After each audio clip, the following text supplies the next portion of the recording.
Incompetent directors, a club without ambition. You are not up to the level of our history. Players without desire and dignity. You are the mirror of this ownership. Well, sounds like things are going great with the new ownership at AC Milan. That came outside of a 125th anniversary celebration. Milan and ownership, those two words together have been quite the roller coaster ride for quite some time now. There were plenty of ups and a few downs under Berlusconi, but nothing has compared to the whiplash that Milan supporters have felt since 2017, constantly changing hands, from Berlusconi to Lee Yong-hong to Elliott Management to Redbird Capital Partners. Now, Redbird got some grace for the summer of 2022 window, as they only took ownership a little too late to have any real impact on transfers, finishing their acquisition at the end of August 2022. Why would Elliott Management invest in the squad of a team that they're selling, right? I mean, that's understandable. But we're 2 years on now, and AC Milan is in a very, very difficult, you could say worse position, and their ownership has come under fire for being a bit, shall we say, out of touch. It's like you're buying a Lamborghini and you're driving at 25 miles an hour. And you're like, I had no idea this car could go fast. Brother, you bought a Lamborghini. How do you not know? Things trickle down, right? Or in this case, criticism goes from the bottom to the top. Fans see the club struggling on the pitch at times. They call out the players. Then the coach. And then the management. Everything is interconnected. So let's try to untangle this web of why AC Milan supporters are so upset with the help of Martino Puccio, which, that reminds me, Martino and his co-host Matt Santangelo have a great podcast called That Milan Podcast, where they go live before matches, after matches, and upload some specialty content as well. They're so close to 5,000 subscribers, so definitely check them out if you're a Milanista. Linked below. I think we are not there, with the top clubs. We have to be brave and to make investment now to reach that level. So the last time I spoke with Martino on the channel was back in June of 2023, Redbird's first window. And for that video, I put The Gamble on the thumbnail because Cardinale had come in. He ultimately dismissed Paolo Maldini, an icon of the club, and they decided to cash in on Sandro Tonali, the player who was probably the biggest Milanista in the entire squad. That's a big, big swing when you're the new owners of a club, because if things don't go well for you with your new chosen warriors, then you've almost immediately lost some trust and your judgment will be called into question by the supporters. So if you need a refresher on all of that, I would advise you to go back to that video to get the lowdown. But the signings that were made in the summer of 2023, while they weren't massive, wow, we're winning it all kind of signings, supporters at that time at least felt Pioli was given a solid squad in what would be his final year with Milan. Chukwueze, Okafor, Pulisic, Reinders, Loftus-Cheek, Musa, and others all joined in that summer. At least the new ownership was doing something, right? But the season was a forgettable one. So from a forgettable season, surely you would get better signings this past summer, 24, no? Namely in the defensive midfielder position, the striker position, and right back. Links to Joshua Zirkzee for around 40 million seemed like a signal of intent to spend what they needed to in the various areas of the pitch to truly strengthen the side and make a big push in Serie A. But The transfer did fail, and we never really saw that. It was kind of divvied up between multiple players, something that we've seen in recent windows, many of which fans think it's cutting corners. I think to an extent it is, even though there are some quality players there. But in general, it was another underwhelming market, especially when you're piggybacking off losing the Scudetto to Inter and Inter hitting number 20, getting the second star, and obviously demolishing us in every single derby possible. And again, no trophy. So you kind of think after seeing all those things, after having technically a fifth place finish the year prior in Serie A, that it would have been met with more of a reinforcement within the squad for the obvious holes that they had. And again, it was cutting corners and really not addressing anything for the long term. Kind of seemed like a lot of short-term fixes that aren't even short-term fixes in my opinion. Milan spent a grand total of 71.7 million euros. And who did they land? Youssouf Fofana from Monaco, Strahinja Pavlovic from Salzburg to play in that center back position. Solid player, room to grow, but hasn't been great. He isn't the real deal in the here and now, which is what Milan need. And then Alvaro Morata. For 13 million at age 31, after you just had a 36-year-old Giroud and then a 38-year-old Zlatan prior to that, doesn't really change much. And of course, Emerson Royal from Tottenham, which was obviously the biggest negative no, don't make that move decision that Milan fans were screaming about the entire summer, and then they eventually made that move, and Spurs fans were very happy because of it. There was also the loan transfer of Tammy Abraham, who has perhaps been the most impactful signing of the summer for AC Milan. He had such an amazing first year in Italy, but fell off quite a bit following his injury spells. Nice to see him scoring and assisting some very important goals for AC Milan this season so far. So who would lead all of this, given Pioli left at the end of last season? I must say I'm very motivated, I'm very excited, and I'm confident. Paulo Fonseca, someone who is summed up beautifully as simply divisive. Divisive in Portugal. I mean, honestly, lately, amongst the supporters of the big three, at least, that I hear from, I hear more people who don't rate him than do rate him. He was quite good at Shakhtar and Lille, but some Roma supporters rate him, while others could only see the flaws in his approach to football. But the thing was, just as they were linked with Joshua Zirkzee from Bologna, they were also linked with an up-and-coming manager from Bologna in Thiago Motta, who, again, Milan weren't able to lock him down, as he, of course, went to Juve instead.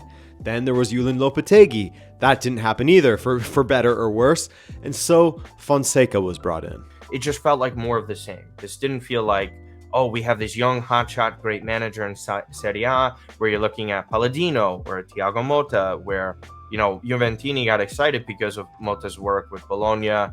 With Serie A, you know, Milan fans were looking at what happened with Fonseca at Roma. And in his defense, that Roma squad was declining greatly. The sales and the transfer markets that they were making, they were getting rid of all their best players. And funnily enough, they have never gotten more points in Serie A than they did with Fonseca since he left the club. I think he plays solid football when his teams are playing well. I think he did a good job at Lille.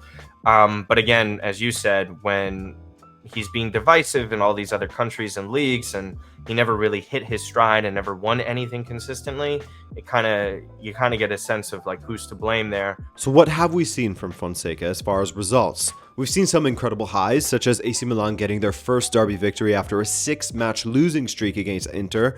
We saw AC Milan as the far better side on the pitch at the Bernabeu, as well as on the scoreboard, where they won 3-1. Not Real at their highest point, nor is Milan, and a win all the same. However, that's where the big highlights end, really. Yes, they're in a solid position in the Champions League thanks to some very narrow wins against lower table clubs like Slovan Bratislava and Red Star. They have Girona and Dinamo left to play, so a top 8 finish isn't out of the question, and their safety isn't guaranteed, but it would take something special for them to crash out of the Champions League. They're also still in Coppa Italia after they smashed Sassuolo 6-1, but in the league, Milan currently sit in 8th with just 1 win in their last 5 matches. In their last 10 matches, they have 4 wins, 3 draws, and 3 losses. A draw against Juve is understandable, but those draws against Cagliari and Genoa sting quite a bit, making you wonder where the consistency is from a team that can defeat Inter and Real Madrid. Some context being, neither were at the peak of their powers, yes, but you can only beat the team that's in front of you, right? All the same, Milan are already 14 points behind first place Atalanta, 8 points away from a Champions League spot. Preseason was amazing for AC Milan. I mean, I know they say don't fall in love with the lone player and don't get convinced by preseason results or hopeful by them. But wins over Real Madrid, Man City, and Barcelona, you can't help but think things are going well, that there are positive signs, right? And then the beef began. Man management issues from Mr. Fonseca himself, which have pretty much transpired from the second match of the season and haven't really subsided to this very day. Recent spats, I guess you could say, with Theo Hernandez and his benching, who's been one of the best players. He's up for contract talks as well. So again, you talk about Fonseca being divisive. You kind of are seeing that almost immediately the second he walked in the door at Milan, which necessarily isn't the worst thing in the world, considering that you need to sometimes ego check certain players when they're not playing up to standards, and I respect that. But also, when you're the new guy in the building, is it really that great to establish relationships? It's a really difficult gray area that you have to tiptoe on, and I think Fonseca is doing a very shaky job of it. It all really came to the fore when Fonseca didn't start Theo Hernandez and Rafael Leão for their match against Lazio, their 3rd Serie A match of the season. Rafael Leão and Theo, it goes without saying, are 2 of the most important players in the squad, players who have the capacity to win games on their own in Rafael Leão's case, or one of the best left backs in the world in Theo Hernandez's, and he struck up a beef with them. Why? Teo gets benched after the Parma match because there were like highlight videos of him not tracking back and running and chasing down players. Obviously, he was in the Euro this summer, so he got back a little bit later than some people would have liked. His conditioning wasn't exactly there, but I will always say, if you're playing on the field and you're okay and healthy enough to play, you have to give your 100%. So if it looks like you're not giving your 100%, that's on you. Milan lost that match against Parma, and so against Lazio, neither Leão or Teo start the game, but both come on in the 70th minute. Leão would actually score the equalizer. But there was a cooling break in that half, and neither Teo or Leão joined the rest of the squad during it, staying on the other side of the pitch and later claiming that they didn't need the break as they had just come on. And this beef is continuing to this day, with both Leão and Teo getting benched at random times. Sometimes Fonseca would say Leão wasn't fit, even though Leão himself would say that he is fit. So when you combine the poor results in Serie A so far with these issues in managing the biggest talents within the squad, it's all a bit worrying for AC Milan supporters. And then AC Milan's 125th birthday struck. Oh, the issues that have come from that.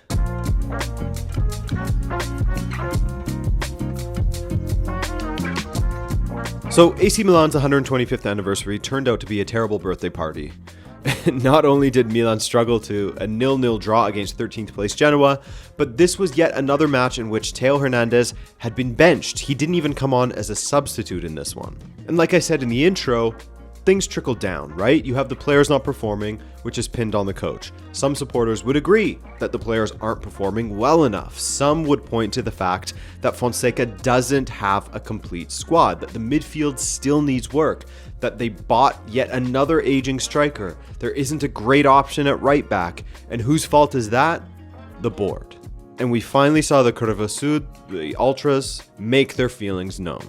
Prior to the match, all kinds of Milan legends took to the pitch to celebrate with plenty of trophies that had been won throughout Milan's history. Notably, Paolo Maldini wasn't there. But during the pre-match festivities, the Curva Sud unfurled a banner that read, "We give honor to our champions, symbols of a Milan that doesn't exist anymore." Redbird Capital, headed by Jerry Cardinale, has come under fire recently because of Milan's poor results, because of sacking Maldini after Maldini said that Redbird needed to make big investments into Milan. In the summer, Cardinale's under fire for not being around very often, such as not showing up to AC Milan's 125th anniversary. The owner of the club, absent. Even Gordon Singer from the previous owners, Elliott Management, showed up. Cardinale's come under fire for not speaking to Italian media, instead only speaking to Forbes or Business Insider, American publications. Instead of investing in the squad as Maldini wished, they sold off Tonali and brought in players that largely haven't been great successes and have seen Milan get worse, have seen them regress. He's come under fire for saying things like, quote, "In America, the one who spends the money to buy the team is the owner of the team. In Italy, I think the fans believe that the team is their property and we have a job to do to satisfy this concept." Or how about that Lamborghini quote from the intro?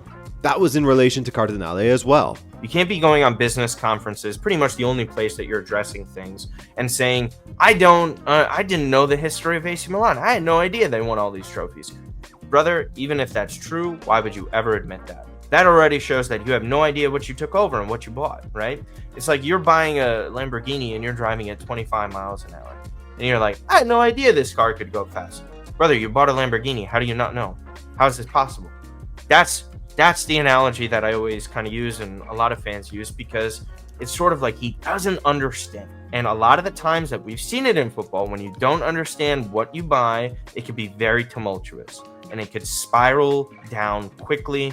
And that's sort of where we're at right now with supporters and ownership and the play on the field. It's for this reason that the Curva Sud was heard chanting, "We are not American," during the anniversary celebration match against Genoa.